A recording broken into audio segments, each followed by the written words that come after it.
우리가 직접 설계 건조한 잠수함이 과거에 209나 224 같이 면허 생산하는 거 말고 인정을 받는 거죠. 그러면 다른 나라에서 이걸 사줄 가능성이 많다는 거예요. 잠수함 12쪽 사업에 대해서는 그 자체의 어떤 실익은 뭐 이렇게 너무 탐내면 안 되고 다른 나라, 그게 뭐 사우디아라비아든 이제 예를 들어서 아랍에미리트든 이런 나라에 이제 수출 가능성이 더 커진다는 거죠. 뭐 남미 시장도 지금 있고, 그다음에 필리핀 해군은 이제 사실 뭐 한 2,000톤급을 원하니까. 일단 뭐 하와이 진주반에 미 해군이 도착해서 캐나다 해군 승조원, 잠수함 승조원 일부가 여객길 타고 이제 하와이를 입국을 했겠죠. 거기서 이제 만나가지고 승선을 시키죠. 그래서 맛을 봐라. 이 잠수함이 이렇게 좋은 거다. 벌써 절반을 건너왔다. 태평양을 절반을 건너왔으니 문제 없는 거 봤잖냐. 이렇게 왔잖냐. 그러면은 나머지 캐나다를 향해서 같이 가보자. 그리고 안에서 생활을 해봐라. 먹고 자고 뭐 화장실도 가고 이빨도 닦고, 그다음에 센서의 어떤 시스템, 이런 무기 통제하는 시스템이나 어떤 항해하는 수중 항해나 수상 항해에 대한 시스템을 직접 확인을 해라. 이렇게 좋은 거다. 따끈따끈한 신상이고, 그리고 전 세계적으로 3,000톤대의 재래식 잠수함은 대표적으로 일본하고 대한민국 이렇게 만들고 있는데, 대한민국이 신생 국가이기 때문에 그런 잠수함 국가 건조국에서는 그래서 아주 최신 그 성능을 많이 적용을 했고, 그래서 성능이 우수하고 이걸 입증하기 위해서 승선시킨 것과 같이 항해를 하는 거다. 그런 거를 이제 주된 목적이고, 이게 이제 해군 소유인데 현재로서는 업체가 만들어서 업체게 아니고 해군 소유이기 때문에 승인이, 해군 자체 승인도 있어야 되고 합참이라든지 작전 전력에서 빼야 되니까, 훈련 비슷하게 내보내야 되니까. 그래서 그런 측면에서는 방위사업청이 이제 건의를 해가지고 국방부가 이제 그거를 승인을 해서 해군이 이제 동원을 해가지고 그 자체 건너왔다는 자체가 상당히 대단한 거고, 거기서 뭐 일하는 뭐 이 함정이라는 게 수상 전투함도 이지스함도 제가 타봤는데 특별한 건 없어요. 그 실내 공간, 내가 잠잘 수 있는 공간이 배정되는 게 침대가 좀 넓냐, 화장실이나 샤워실이 있느냐, 이런 정도의 생활 형태이기 때문에 잠수함도 마찬가지고, 그런 측면에서는 좀 뭐 이렇게 특별히 얘기할 건 없다 보고, 그러면 이제 캐나다 가서 다 내려주고 또 훈련도 같이 하고 해서 돌아와야 되잖아요. 다 반대로. 그때부터 문제가 생기는 게, 이게 전례 없는 장거리 항해, 수중 항해든 수상이든 겸해서 왔다 갔다 올랐다 내렸다 하니까, 그 자체로 하면은 이제 어떤 특정 부분이 고장 나서 들어와요. 이게 사용을 하다 보면 무리해서 사용한 거기 때문에, 저는 걱정되는 게 그 무리해서 수출을 하기 위해서 국가 경제에 이바지하고 K방산 이바지하기 위해서 해군이 적극 동참해서 운영하다 보니까 고장난 부분, 그러면 들어오면은 또다시 거기에 어떤 결부돼서 작전에 투입할 수 없는, 한반도 연안에 소위 동해나 남해 쪽에 투입할 수 없고 바로 한오션에 정비창으로 보내야 되는 그런 일이 있지 않을까. 가서 좀 손보고 나와야 되는, 어디 고장난 특정 부분을 안에서 좀 수리나 수정을 해야 되기 때문에 시스템 부분에 있어서 뭐 이게 아예 절개해서 그렇게 하는 건 아니지만은 내부 시스템을 좀 손을 봐야 되기 때문에, 그래서 그런 측면에서는 뭐 대단한 결정을 했고 하여튼 대단한 항해를 했다. 저는 거기에 의미를 이제 두고 있는 거죠. 그리고 캐나다 승조원들 뭐 여자도 같이 승선했는데 뭐 그런 부분은 중요한 게 아니고, 그 사람들이 또 보고라는 게, 이 백인들, 주로 백인들 있죠. 대부분 뭐 이제 황인종도 있지만, 보고서를 쓸 때 과연 이 사람이 캐나다 해상군 자체에서 어느 쪽에 자기가 친한지, 개인적으로 이 사업에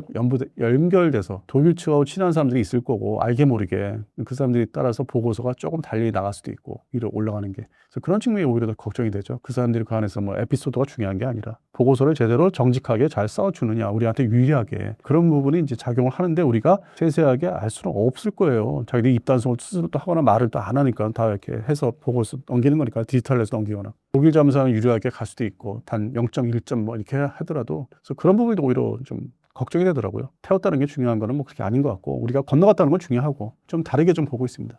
조선업보다는, 조선업에 대한 부자보다는 일반 경제 부분에 있어서 자동차 중심, 우리한테 많이 뜯어가야 되겠다. 독일도 또 자동차 강국이니까 공통점이 있어서 양쪽 다 뜯어서 공장 설치를 뭐 유도를 하면은 뭐 미국 스타일은 따로 있지만은 또 캐나다 스타일대로 자기 국가 경제의 어떤 동력원이 될 수 있지 않나. 그런 걸 많이 받아내면은, 소위 일반적으로 옛날엔 절충교육이라고 했는데 그건 기술 쪽이고, 그런 산업 쪽에 협력을 하면 산업협력, 그렇게 해서 많이 받아내려고 하는 잠수함 그것에 12쪽 사주면서 뭐 전투기처럼 뭐 200대 300대 사는 것도 아니고 12쪽 그것도 나눠가지고 뭐 6쪽 아니면 더 돈을 쫄리면은, 그러니까 자기 국가 전력 사업을 해야 되니까 진행을 하더라도 쫄리면은 4척 해서 4, 3, 12로 갈 수 있어요. 지금 그게 다 확정된 게 없잖아요. 근데 우리를 유혹하기 위해서, 대한민국을 유혹하고 독일을 끌어들이기 위해서 최소한 6척을 일단 사업을 하면은, 이게 더 나가서는 대한민국의 3척, 독일의 3척 이렇게 줄 수 있다. 다 이게 흘리잖아, 언론에.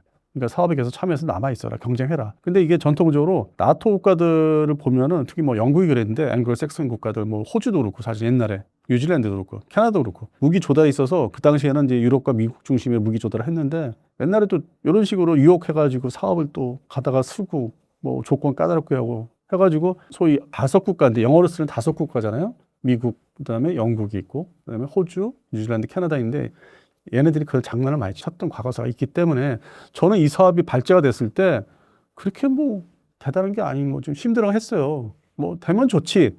근데 저렇게 우리가 원하는 대로 한꺼번에 12척 갈 것도 아니고 연속적으로 매년 이렇게 배정을 해야 되는데 우리가 지금 호기감 건조하듯이 그것도 아니라는 거예요. 그러면 이제 최소한의 4척, 배치 1, 배치 2에 4척, 배치 3에 4척. 그 배치 1은 뭐 일단 대서양 방면 배치 2는 태평양 방면, 배치 3는 북극 쪽 방면. 그러니까 상당히 장기 사업이고 그러다 보니까 뭐 부수적으로 MRO, 후속 군수 지원 정비 이런 게 돈이 될 것이라 하는데 과연 그렇게 뭐 길게 롱텀으로 가서 될까? 좀 오히려 뭐 별로 이렇게 유망하지 않은 걸로 보고 있고. 그래서 잠수함 사업은 되면 좋은데 일단 우리가 대한민국 잠수함이 우리가 직접 설계 건조한 잠수함이 과거에 209나 224 같이 면허 생산한 거 말고 이거에 있어서 어떤 인정을 받는 거죠. 그러면 다른 나라에서 이걸 사줄 가능성이 많다는 거죠. 이걸 보고서 하나의 표준치로서 잠수함 이 12척 사업에 대해서는 그 자체의 어떤 실익은 뭐 이렇게 너무 탐내면 안 되고 다른 나라 그게 뭐 사우디아라비아든 이제 예를 들어서 아랍에미리트든 이런 나라에 이제 수출 가능성이 더 커진다는 거죠.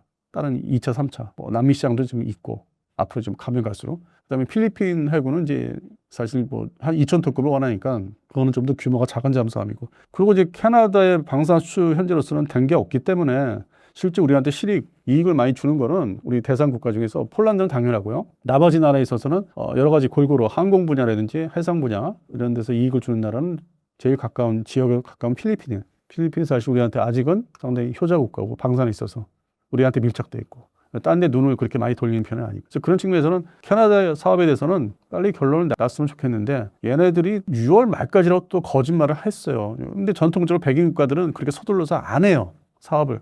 피를 말리듯이 뭐 세월호 내월호 하는 것도 있어요. 자기 회계연대 마치는 것도 있지만 그러다 보면은 7월 달 되면은 백인 국가들의 특징, 우리가 선진국이 되기 위해서는 배우고 있는 시스템들인데 우리도 뭐 놀자, 땡카땡카 놀자 하면서 우리도 뭐 월차 쓰고 뭐 이렇게 휴가를 많이 주는데 다 백인 문화들 그 국가의 문화인데 서유럽이나 미국에 결국 휴가를 가요 7월 달에. 그리고 휴가 마무리가 되는 게 부서별로 다 합해서 끝나는 게 8월 말이에요. 그래서 7, 8월 달은 그냥 넘어갈 가능성이 많다는 거예요. 6월 달에 결정이 안 나면은 마지막 주에. 그러면 9월 달이라는 거예요. 그래서 9월 달에 어떻게 뭐 서둘러서 해줘도 9월 달 가야 되는. 그래서 제가 지금 긴가민가한 거는 6월 달에 안 날 것 같은데 쟤들이 저렇게 장난질을 한 게 제가 살아오면서 옛날에는 다 지면이었어요. 전문지들 해외 영어로 된 거를 이제 매번 입수해서 보면은 거기 기사를 보면은 다 이런 것들 사업을 바로 결정 안 하고 했다가 뒤엎는 거. 그 장난질을 너무 많이 했기 때문에 자기들의 이해관계가 많이 복잡하게 얽혀져 있고 그래서 이게 지금 저 사람들이 주장한 대로 난 6월 달은 아닌 것 같아요. 좀 더 기다려야 될 시간이 있지 않을까. 이번 여름을 또 서로 놀다가 시간 보내고 다시 돌아와서 결정을 기다려야 되는. 그러면 또 여유를 부립니다. 아, 이제 돌아와서 책상 정리하고 컴퓨터 뭐 다시 부팅하고 뭐 이런 식의 말장난 하면은 이제 10월 달 되는 거죠. 근데 또 위에 행정부에서 예산 배정하거나 이런 절차를 또 많이 따지고 서류를 본 걸 또 보고 아니면 이걸 또 하고 다시 보고해 뭐가 빠졌어 이러다 내부적인 아주 단순한 그런 시행착오 겪으면은 12월 달까지 갈 수도 있고 그냥 좋게 얘기해서 올해 안에 결정 나겠지 하고 기다릴 수밖에 없어요. 그래서 캐나다 잠수함은 어떤 주식 분야, 우리 국내 주식 분야에서 하나오션이나 하나 이제 에어로스페이스를 향해서 부응을 많이 해주기 위해서 어떤 경제 TV에서도 많이 좀 뻥튀기 뉴스, 알맹이 없는 뉴스를 많이 내놓는데 제가 그런 게 싫어서 지금 아주 샅샅이 얘기하는 거예요. 이게 지금 절차라는 게 이렇게 마음대로 되는 게 아니다. 경제 TV에서 말하는 대로 마음대로 되는 게 아니다. 이게 지금 또 지루한 이란전만큼 지루하게 할 수도 있다. 이란 공습전이 2월 28일 날 시작됐습니다. 이거는 그 전까지 얘기해요. 근데 2월 28일부터 지금까지 아랍에미리트가 특히 집중적으로 지금 처맞고 있잖아요. 드론, 값싼 드론에. 근데 피해가 예상보다 크고 지긋지긋한 거고 그러면 사회 불안도 계속 지속되고 있고 그런데 비공식적으로 전투기를 동원해서 아랍에미리트가 전투기 전력 좋으니까 상대적으로 가동할 수 있는 전투기가 80대 이상이니까 사우디도 마찬가지고 카타르도 그렇고 그러다 보니까 지금 딱 보십시오. 방어용은 지대공 미사일이나 대공포가 필요한 거고 빨리 뭐 탄이나 뭐 플랫폼은 도입을 해야 되는 거고 두 번째는 공습전을 해보니까 보유하고 있는 전투기가 이게 20년 전에 장만한 전투기들이에요. F-16 블록 60이라든지 프랑스제 미라지 2000-5라든지 그러면 이거를 교체를 해야 돼요. 이 두 가지 미국제 전투기 하나하고 프랑스 전투기 하나 두 가지 종류에서 하나는 이미 라팔 전투기를 발주해서 지금 빨리 보내라고 인수를 이제 받기 직전인데 1호기부터 그러면 나머지 미국제 F-16을 뭔가 신형 전투기로 대체해야 되고 그 후보 중에 하나가 이제 우리 KF-21이고 보람에 그러면 이 국방력에 자기들이 생존하고 공격을 막아내기 위해서 우선순위는 대공무기, 지대공 미사일이나 대공포, 그다음에 엔티드론 무기들, 전자장비라든지 또 두 번째는 전투기. 어떻게 더 조달을 더 아주 최신 전투기를 조달해서 공격 비공식 작전을 또 해야 되니까. 잠수함은 필요는 한데 지금 아랍에미리트 해군이라든지 사우디 해군의 존재감은 현재 없습니다. 거기에 뛰어들어서 미국하고 동참해서 작전을 못해요. 더 쳐맞을까 봐. 그래서 해군의 존재가 없는데 평상시 2월 28일 이전에는 주변 후티 반군의 어떤 그 난동을 보고서 준동을 보고서 이게 잠수함에서 어떻게 좀 잠수함을 저쪽에 홍해 바깥쪽으로 인도양 측면에서 동원해서 감시를 최소한 그쪽으로 진입해서 감시를 한다든지 홍해 쪽보다는 인도양 쪽에서 아니면 더 나가서 후티 반군이 좀 더 준동이 심해지면은 뭐 미사일 좀 쏴가지고 좀 타격을 가려면 수중에서 발사하는 게 유리하고 좀 알아보니까 대한민국 제품이 이 장보고 3 배치 1부터 수직 발사가 탄도탄 500kg짜리 이게 지금 장비가 된 아주 특이한 잠수함이기 때문에 관심을 상당히 이제 표출한 거고 덩달아 사우디군이 뭐 장비를 산다면은 또 아랍에미리트가 또 쫓아오고 아랍에미리트가 뭘 장비 산다면 전투기나 그럼 또 사우디가 쫓아서 사고 지금 그게 이제 청국도가 이제 그랬던 경우고 그래서 그런 측면에서는 현재 6월 현재로서는 우선순위가 아니에요. 언젠가 사긴 사는데 우리가 유력한 후보고 근데 지금은 지대공 미사일 분야 전투기가 더 급합니다. 그러니까 집중 투자를 해야 돼요. 왜냐면 계속 날라 들어오니까. 무슨 날파리도 아니고 막 폭탄을 안고도 날아다니까 옛날에 과거에 2차 대전 때 나치 독일이 V1 순항 미사일 같은 로켓 쐈고 런던을 향해서 그다음에 V2 탄도탄을 쐈기 때문에 그게 이미 역사적으로 처음부터 1940년대부터 존재했기 때문에 그 막는 거는 그 당시에도 전투기가 날아 올라가서 막았었고 근데 물론 이제 V2는 막지 못했지만 V1은 전투기가 올라서 격추했던 그런 역사적인 측면도 보면은 이 사우디하고 아랍에미리트의 지금 우선순위는 거의 잠수함이 아니다. 후순위다. 그리고 작년까지만 해도 사우디나 아랍에미리트도 그렇고 이 전차를 또 혁신을 해야 된다고 이제 과제가 나왔는데 결국 지금 다 쑥 들어갔어요. 전차 분야도 쑥 들어가서 사긴 사야 되는데 나중에 전쟁이 이제 가라앉으면 그건 지상전이니까 그런 측면에서는 지금 잠수함은 좀 당분간 조용할 것이다. 그쪽에 중동 지역의 잠수함 사업은 지금은 오로지 캐나다에 집중되고 있는 그런 상황입니다. 일단 독일 해군이 기본적인 그 212급은 가지고 있어요. 20년 전에 이제 장만을 했는데 이태리하고 같이.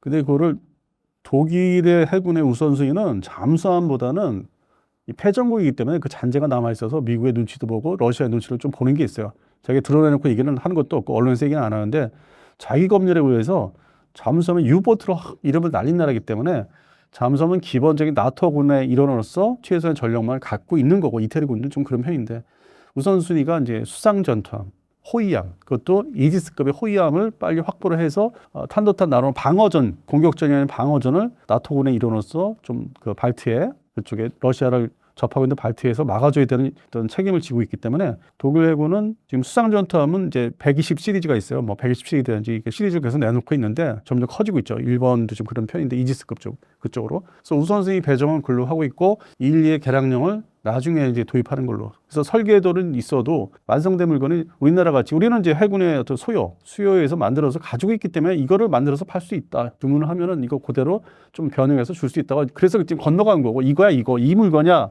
독일은 없는 거예요. 그게 기술력이나 뭐 여러 가지 돈이 없어서가 아니라 독일 해군의 기조가 지금 러우 전쟁 지속되어 있기 때문에 탄도탄 대응 능력을 또 미국에서 강하게 요구하고 있고 그런 부분에서 직접 투자해서 미 해군의 일삼은 바쁘니까 태평양 지역으로 가서 있어야 되니까 바쁘니까 네가 좀 해. 이제 이런 상황이라는 거죠. 그러니까 특이한, 하여튼 특수한 상황이기 때문에 독일 해군이 왜 이런 212 CD급을 뭐 왜 안 갖고 있냐. 그거는 뭐 나중이라는 거죠. 순위가. 그리고 이제 건조를 기존의 수상전투, 그 이지스급 호위함, 구축함을 빨리 배치를 해야 되는.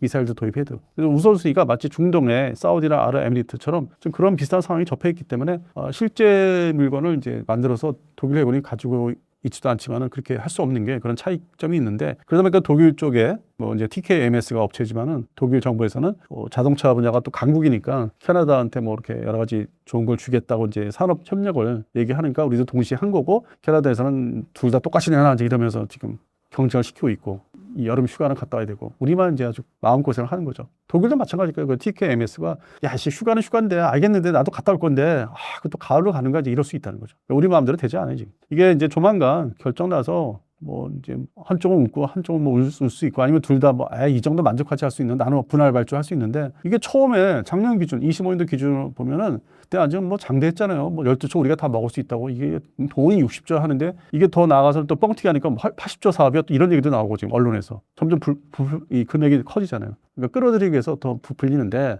거기 너무 매달려 있지 말자. 좀 그런 입장이에요. 그래서 이건 좀 지켜봐야 돼요. 또 시간과의 싸움입니다 이것도.